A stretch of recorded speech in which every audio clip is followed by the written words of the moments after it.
So in a sense, the brain is like a muscle that needs to be exercised. And with constant work, it can improve its functioning. But as with any muscle, we have to start slowly and build up strength and endurance in a healthy and consequential kind of manner.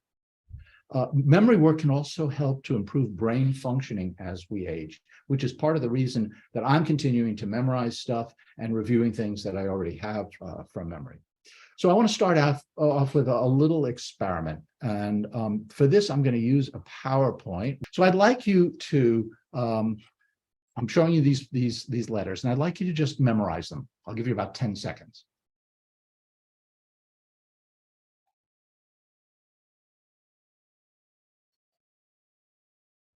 Raise your hand if how many letters are, well, you can put up your fingers. How many letters did you were you able to memorize? Hopefully you're not looking at it now. Right? A couple of you, 10. And yeah, okay. Okay. So now I'm going to show you another screen, the next screen, and try this one. 2 seconds, right? Got it, right? Everybody have it? Raise your hand. You memorize it easily, right? Dodecaphonic, right? And so this is one of the tricks of memorization then, that it's a lot easier to memorize something when it's in a recognizable order. And we musicians do this by recognizing scales and arpeggios in music and when we're playing. And this is called chunk theory. This is what scientists call chunk theory. By the way, the word dodecaphonic means, of course, 12-tone music. And it's interesting that there are also 12 letters in this word. Coincidence. But that's a helpful way of memorizing one of the things we use, which is analysis. So you're analyzing it and you understand that dodeca means 12 and phonic means tones. So we in music analyze music by form. Sonata form or ABA form or minuet or whatever. And that helps us organize it and memorize. And also by harmonic structure we memorize, or by phrases, et cetera, et cetera, et cetera. So an expert chess player can look at a chessboard for just a few seconds and recall as many as 25 pieces on the board. But a novice can only remember 5 or 6 pieces at a time. And this is because the expert player groups the chess pieces together while the novice sees individual pieces. The difference between a novice and an expert in any field is his or her ability to chunk information, chunk theory. And what's interesting is that the pieces on the chessboard are arranged randomly on the board. Chess masters only have average short-term memory like the rest of us. So they're just like the rest of us. If it's random, if it's, as if they're playing a game, then they can remember as many as 25 pieces. For musicians, chunk theory has some important implications. Instead of memorizing single note after single note in a passage of music, it's more efficient to recognize patterns of notes that form recognizable groups. The most important of these recognizable groups are scales and arpeggios, of course. And that's one of the main reasons why we emphasize for our students and for ourselves that we should study and learn and memorize scales and arpeggios in all keys and in various systems. They're the building blocks of music. And we must know a variety of scale and arpeggio systems so we can quickly pick the best one for a particular passage of music. And this helps, of course, with sight reading and the ability to learn new music easier, playing faster, and of course, memorization.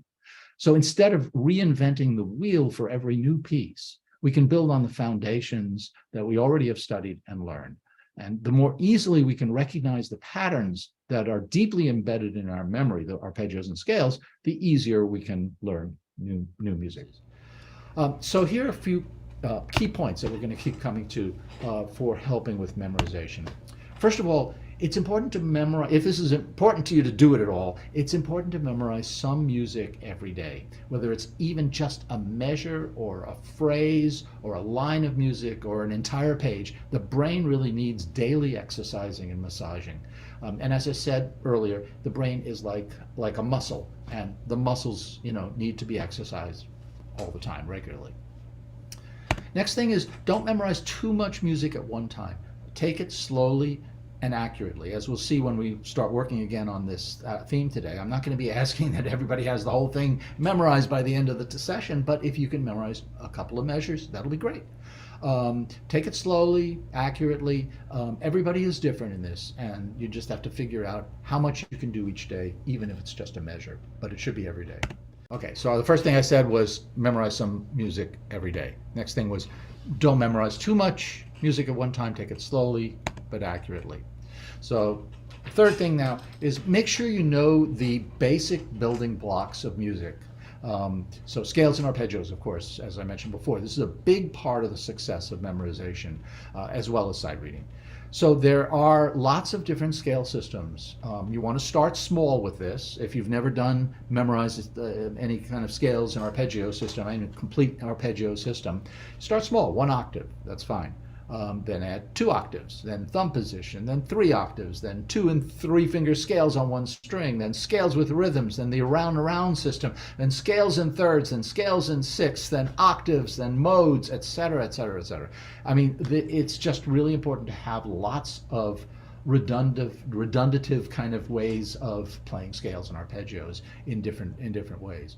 Don't just let the memorization seep in, okay? The next thing is memorize all the details carefully. It should be done note by note, phrase by phrase, and include your bowings and fingerings, memorizing all of that, as well as all the expressive indications of the composer. So I sometimes will test my students to see if they know, let's say, the tempo marking on the score, or if they're aware of a particular accent or articulation. As in the lessons, I'll sort of quiz them on what's there and ask them to be able to tell me, where the crescendo is and so forth. I actually don't ask the students to memorize their pieces or anything until we have all the bowings and fingerings set for the section that they're memorizing.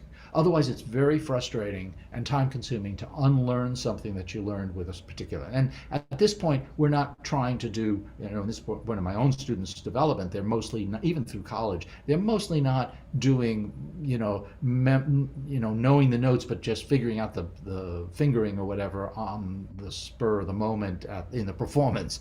We want them to have learned a particular fingering. You can always change it if you want, but it's better to stay with the same fingering and same bowing until you've really learned the piece.